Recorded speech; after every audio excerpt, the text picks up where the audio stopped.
Touche Amore, Spiral in a Straight Line, album review, let's chat about it. Hey friends, what's going on? John here from What's Spinning here tonight to chat about this latest album from Los Angeles-based Post-Hardcore and Screamo act, Touche Amore. They've been at it for quite some time now, and over the last few years have become sort of the be-all, end-all in modern post-hardcore, Screamo, and the adjacent genres. Now, years ago, they kicked things off with their To the Beat of a Dead Horse album, which I liked. I did enjoy the heart on display, just how raw this thing was, although I do believe that the production maybe got a little too grimy at times.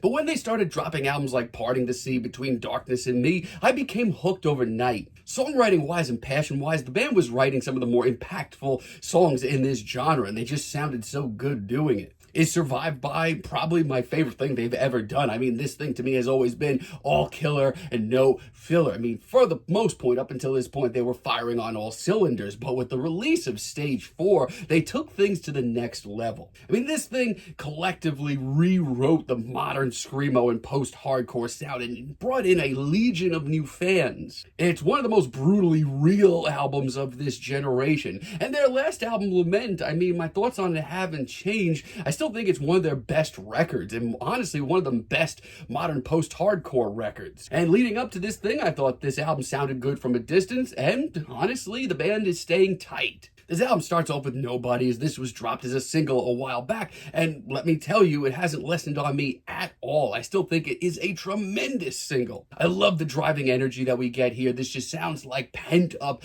anger and emotion that's been literally bubbling away since they dropped the Lament album. It's really explosive, and I love Jeremy's vocal performance on this track. I mean, he always just sounds like he's so desperate to get his emotions out. Not only that, but from the guitar work to the very catchy chorus, this is all just around very memorable. Disasters keeps that fire going. I mean, so many of these tracks are so instantaneous. This is one of the most explosive cuts here. If you want to hear Touche Amore at their angstiest, give this a listen. There's just such a finality to this track, especially the hook, that is so impressive. They just sound like they are firing on all cylinders. Really love the drum and bass solo as well.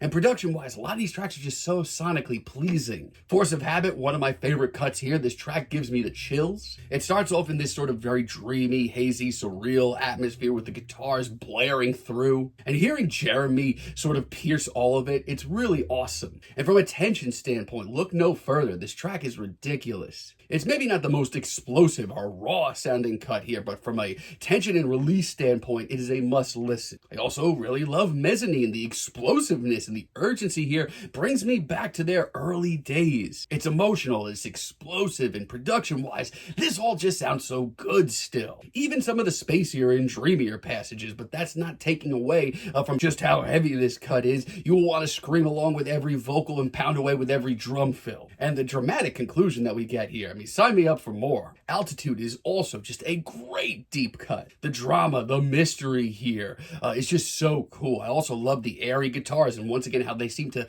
pierce this very hazy, surreal atmosphere. And I respect so much of Touche Amore's music. I mean, there is just such a sense of finality to tracks like this. And the repeated mantra of I spiral in a straight line is awesome. Thankfully, I don't have too much to report that's all that bad. I will say this though, Hal Ashby, one of the other singles dropped from this album, honestly, it's lessened on me quite a bit.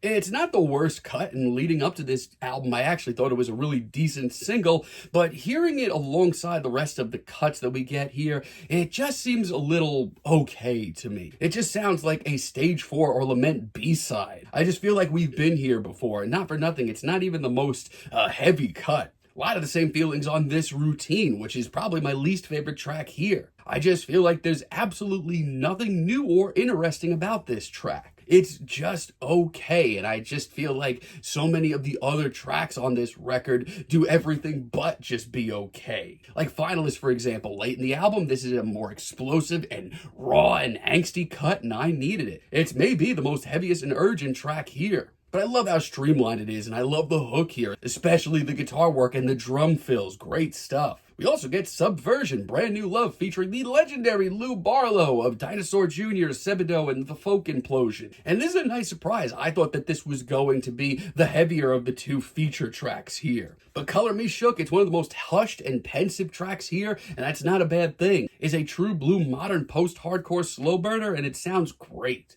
Really love the glue as well. It almost has like a whimsicality to it, even though it's far from not heavy. It's just so final, so raw. It's one last blast of energy, and I did need that. And Goodbye for Now is a hell of a finale. Maybe the best track here. This one features Julian Baker, and I thought of the two feature tracks, this would be the more slow burning track, but that's not the case. No, it's a pretty triumphant, grandiose post-hardcore and emo track that has Julian sounding right at home. It's a pretty great finale that could have, maybe even should have been a single that ends this album off on a really great note. It's a hell of a finale. Overall, this is probably not as good as Lament or Stage 4 or anything like that. But outside of that, Touche Amore are still taking the modern post-hardcore and emo sound and taking it up many notches. Between the really great production, the classy guitar work, and just how instantaneous and raw these tracks come off, there's so much to like here. And yeah, there's a couple of tracks that have them sounding a little bit too same, but